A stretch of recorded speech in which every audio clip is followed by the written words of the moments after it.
A girl heard that her brother needed an operation to avoid fully losing his hearing, but their parents barely made any extra money. She took money from her father's secret stash to do something drastic. Her parents had no idea what would happen next.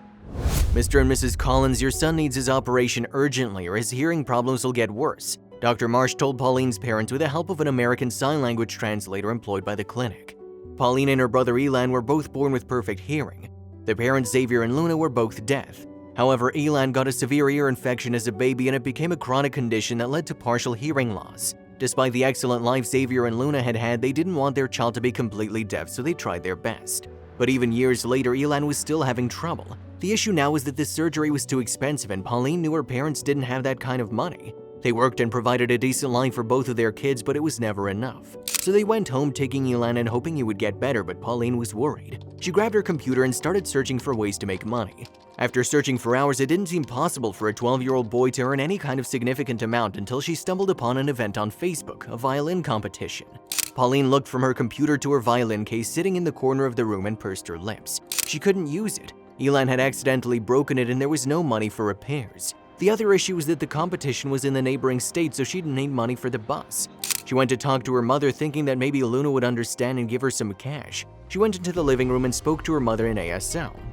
"Mom, do you think I could get a new violin or we can repair mine?" she asked and talked about the competition.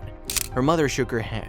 "I'm sorry, baby, but there's not enough for that right now. I know you missed the violin and I'll do my best to find a new one soon. There'll be other competitions, but things are difficult right now," she responded. Pauline nodded and went back to her room. She knew they didn't have enough and was stumped again. However, she suddenly remembered her father's hidden stash of money under the bed. It was just a few tens of dollars, but maybe that was enough to find a second-hand violin, so she went to her computer again to search for options. She found one advertising a second-hand violin, which looked rough but apparently still worked. Now all she had to do was wait and find a way to get to her father's stash under their bed. The next day, Pauline skipped her last 2 classes and returned home early. She grabbed her father's stash and took around $50. There was barely anything left, but it would have to do.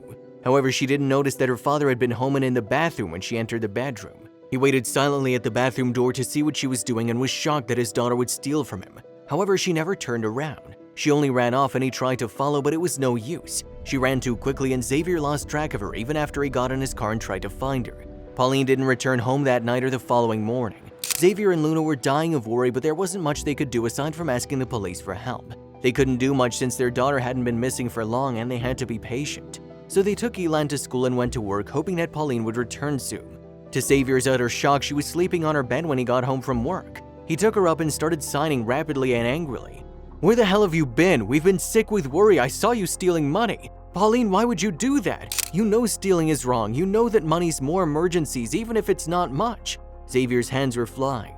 Dad, I don't know what money you're talking about." Pauline shook her head and shrugged. "Don't lie to me, I saw you myself." Xavier sighed and suddenly Luna was in the room with Elan. She was also shocked to see Pauline and started giving her a hard time. However, Pauline heatedly sighed, "Go check your stash and prove I took the money." Xavier huffed and stomped to his bedroom to see. He couldn't believe it when his hands produced a check for thousands of dollars. "How did you do this? Where'd you get this money?" he questioned when he returned with his stash and waved the check around. Luna's eyes widened at the amount. Pauline shrugged. "Fine, I confess, I took the money, but only to buy that violin and go to a competition. I won, Dad, I'm really good at the violin. I won the first prize and now Elan can have his surgery," she sighed. "You did all this to raise money for your brother?" Her parents froze. "Of course, I don't want him to hurt anymore. I know you can live a great life without hearing, but Elan's always in pain because of his ear. He needs surgery to stop that. Please, I'm sorry for sneaking and lying, but I had to do something," Pauline explained, and her parents had no words. She did it out of the goodness of her heart and they couldn't fault her for that. Elan eventually had his surgery and his chronic ear infections finally ceased. His hearing had been permanently affected but not completely gone, and the family could rest easy for a while. Pauline continued to practice thanks to the cheap violin she found and got even better, earning prizes and later on a college scholarship. Xavier and Luna had the best kids in the world. If you liked the video, please give it a thumbs up and consider sharing it with someone who may find it interesting. Thanks for watching, and I'll talk to you in the next one.